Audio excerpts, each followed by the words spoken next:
Saya lihat dari data ini sebenarnya peradilan kita, sendi-sendi negara hukum kita sebenarnya sudah runtuh.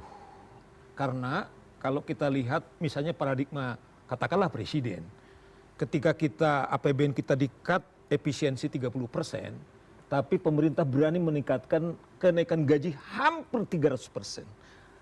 Saya masih ingat kata-kata presiden, supaya para hakim ini tidak bisa dibeli. Tapi seperti dibilang Pak Hakim Binsar Gultom, hitungan 5 hari. Yang mengerikan kenapa Mbak Fira, ini dilakukan oleh ketua pengadilan dan wakil ketua pengadilan. Coba bayangkan kita berimajinasi seperti pengalaman Pak. Apakah mungkin hakim-hakim sekarang yang sekarang terjadi di Depok, kemudian diminta hakimnya itu supaya jujur. Lah dia yang mendemonstrasikan kok, jangan terima di dalam katanya. Karena memang kalau kita lihat Fira ke pengadilan, dilarang korupsi, dilarang menghubungi hakim yang berpihak Pak Hakim. Tetapi ketua pengadilan ini, wakil ini sepakat transaksinya di luar. Maksud saya begini, saya setuju dengan Pak Binsar. Artinya Pak, sebesar apapun pengawasan, kalau bukan kesejatian dari dalam dirinya, itu bullshit. Tapi sekaligus juga menurut saya tidak boleh permisif. Kita minta, sebenarnya saya termasuk selalu agak beda sama Yudi, sama Kurnia, saya nggak tahu setelah dia sekarang jadi juru bicara pemerintah.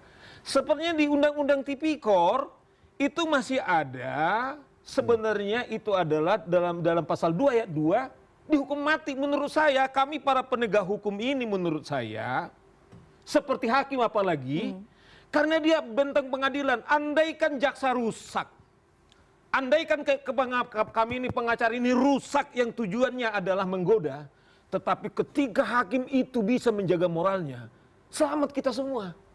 Coba saya berimajinasi Pak Binsar. Oke, pertanyaan saya sama, karena kan Anda juga praktek begitu ya Bang Saur ya. Jika godaan itu datang dari eksternal, tapi apakah ada memang permintaan dari internal kepada para pengacara? Ya, sama dengan seperti itu. Seperti misalnya kantor saya, ya. Kantor kami dari awal kami declare, kantor kami tidak mau melakukan korupsi. Tetapi kadang-kadang dilematis daripada teman-teman praktisi itu, kalau saya tidak nyuap, ini juga sudah rusak struktur berpikir kita dalam praktek sehari-hari. Seakan-akan sudah punya ketakutan nanti kasus ini kalah. Ini sudah terjadi Fira.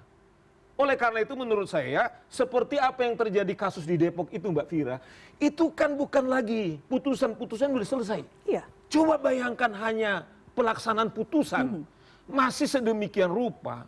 Saya bayangkan bagaimana perusahaan akhirnya diatur. Saya ini ketepatan komisaris Mbak Fira.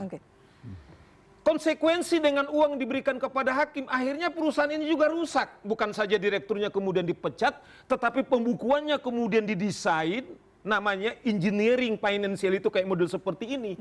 Sehingga berpotensi ada berapa ribu karyawan yang di dalam. Karena kelakuan sang hakim ini, hancurlah korporasi kita. Hancurlah nasib-nasib anak-anak ini misalnya Mbak Fira, teman-teman kita semuanya. Karena apa? Kelakuan yang kita bilang penjaga benteng daripada peradilan ini. Makanya saya bilang kemarin, karena judul adalah wakil Tuhan kemudian menerima uang korupsi. Saya bilang jangan juga dong Tuhan rusak. Karena yang kita tahu Tuhan maha benar, maha pengasih, maha baik.